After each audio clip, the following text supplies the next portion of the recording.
August roll. So I got to say, very, very impressed, not only by the music that you sent in, but by the fact that you know you've got a really good sort of hardcore fan base, because a lot of people have responded to the song and they've sort of come out and said, boom, we want these guys to win. Now I put you down as Ben and Nathan, but you're actually Fire and Rain is the name of the band. Hail and Rain. Hail and Rain. Hail and Rain. Yes, everyone says Fire and Rain. We have to explain it's Hail and Rain. Yeah. So. And Hail and Rain, where did that come from? Hall and Oates was taken, obviously. So actually came from a poem I had written, I think, about 2 years ago, and the title of the poem was Hail and Rain, and the name of the poem just stuck with me, and I threw it out to Nathan. I said, what if we were called Hail and Rain? And he said, yeah, I mean, and the name has sort of just stuck ever since. Ah, nice. I think it is. It rolls off the tongue, and there's that sense that it doesn't have too strong a meaning, so you don't sort of put baggage on it. So yeah.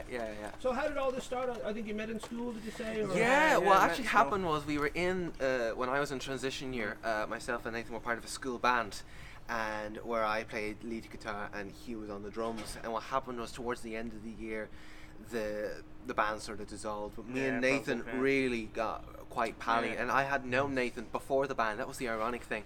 Right. And we just started writing songs that summer, and we've just been playing ever since, and we love it, you know. Well, you think of that lineup to the drums and guitar vocalist, you know, you've got obviously the White Stripes are good at it, you know, there's the Black Keys. There's been a few bands that go up Royal Blood that have sort of proven that you only need drums and absolutely. I mean, is it something that you guys sat down and decided? Did it just sort of happen organically? No, I was on holiday in Spain, and I kind of went, you know what, I've really always liked playing music, and I don't really want to give it up. I had great chemistry with Ben.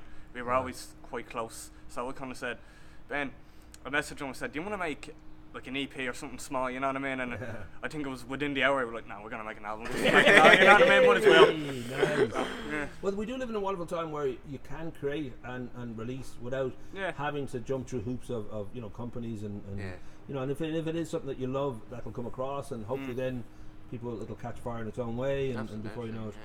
So I don't know whether you would be the type of guys who would have plans then. Would you think, well, the album's going to be released a certain date? Do you put things ahead of yourself? Not necessarily, no. Yeah, I mean, we're sort of doing bits of the recording at the moment, so like if everything goes to plan, we'll probably have the first album out maybe by 2025.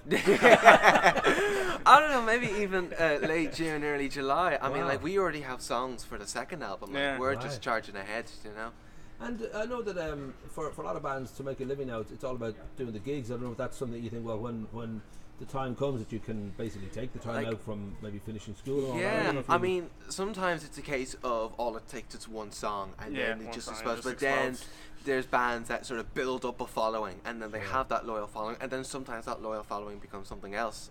But I think definitely at the moment we have quite a loyal following, and I think our main aim is to keep that following and just extend it more. Nice. Well done. I know that the beautiful Ross McFarland from the Whale here, he's always very keen to give support slots to young bands that are sort of establishing, and so I mean, keep in touch, and we'll certainly be able to, because I think you've got a huge amount of support already, and but I just think that there's nothing like getting up in front of an audience and just playing. Oh, it's beautiful. Yeah, there's a magic in the room that's hard to recreate otherwise. But beautifully done, and I'll remember from now on Hail and Rain.